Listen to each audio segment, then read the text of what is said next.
ছিল দেখো 2025-এ, যেগুলি পড়েছিল বাংলার ছাপাখানার বিকাশে সুরেশচন্দ্র মজুমদার এর অবদান কী ছিল, রবীন্দ্রনাথ ঠাকুর কী উদ্দেশ্যে বিশ্বভারতী প্রতিষ্ঠা করেছিলেন, বাংলার কৃষক আন্দোলনে বীরেন্দ্রনাথ শাসমল কীরূপ ভূমিকা গ্রহণ করেছিলেন, মিরাট ষড়যন্ত্র মামলাটি কী, বারাসাত বিদ্রোহ ব্যর্থ হলো কেন, সাঁওতাল বিদ্রোহের গুরুত্ব কী, ল্যান্ড হোল্ডার্স সোসাইটি প্রতিষ্ঠার উদ্দেশ্য কী ছিল, সুরেন্দ্রনাথ বন্দ্যোপাধ্যায় স্মরণীয় কেন।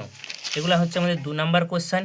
এবং এদিকে আরও রয়েছে 2 নম্বরের কোশ্চেন, মানুষের খাদ্যাভ্যাসের উপর ভৌগোলিক পরিবেশের প্রভাব কতটা, আধুনিক ভারতের ইতিহাস রচনার উপাদান রূপে বিপিনচন্দ্র পালের আত্মজীবনী গ্রন্থ ও 70 বছরের গুরুত্ব কী, হরিনাথ মজুমদার স্মরণীয় কেন, ল্যান্ড হার্ডিঞ্জ এর শিক্ষানীতির গুরুত্ব কী, অলিন্দ যুদ্ধ বলতে কী বোঝায়, কী উদ্দেশ্যে নারী কর্ম মন্দির প্রতিষ্ঠিত হয়েছিল, শেখ আবদুল্লাহ কে ছিলেন, দ্বার কমিশন কেন গঠিত হয়েছিল। এই 2 নম্বরের কোশ্চেনগুলি আমাদের পড়েছিল। এবারে 2 নম্বরের কোশ্চেনের আমরা 2026-এর জন্য যে সাজেশানগুলি, সেই সাজেশানটা আমরা এখন আলোচনা করব 2026-এর 2 নম্বরের প্রশ্ন নিয়ে। প্রশ্নগুলি আছে 2 নম্বর প্রশ্ন আমরা দেখলাম যে আমাদের 2 নম্বরের প্রশ্ন পড়েছে মোট 16টি প্রশ্ন।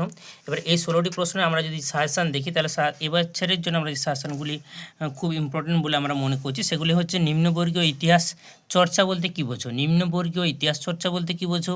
2 হচ্ছে ইতিহাস চর্চায় জীবনের ঝরাপাতার ভূমিকা লিখো।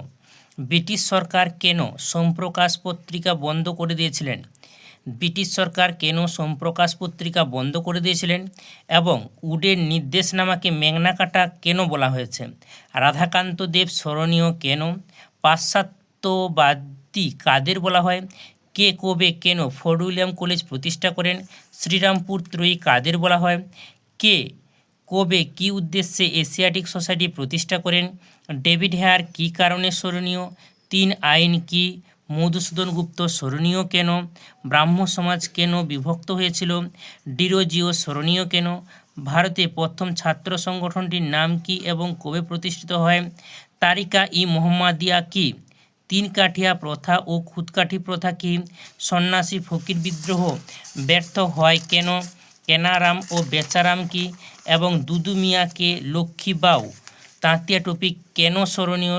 এগুলো হচ্ছে সবই 2026-এর জন্য আমরা সাজেশান দিচ্ছি। 2 নম্বরে, কোন সময়কে ভারতের সভা সমিতির যুগ বলা হয়, ইলবার্ট বিল কী, ব্যঙ্গচিত্র সম্পর্কে যা জানো লিখো, পঞ্চানন কর্মকার সম্পর্কে যা জানো লিখো, বসু বিজ্ঞান মন্দির কোন উদ্দেশ্যে প্রতিষ্ঠা হয়েছিল, তেভাগা আন্দোলনের দাবি কী ছিল, ত্রিপুরী সংকট কী, এন্টি সার্কুলার সোসাইটি কী, সাম্প্রদায়িক বাটোয়ারা নীতি কী, ভারত ভুক্তির দলিল কী, কোন কাল পর্বকে কেন ভারতের পুনর্বাসনের যুগ বলা হয়, এবং বিবাদী নামে কারা কেন স্মরণীয়।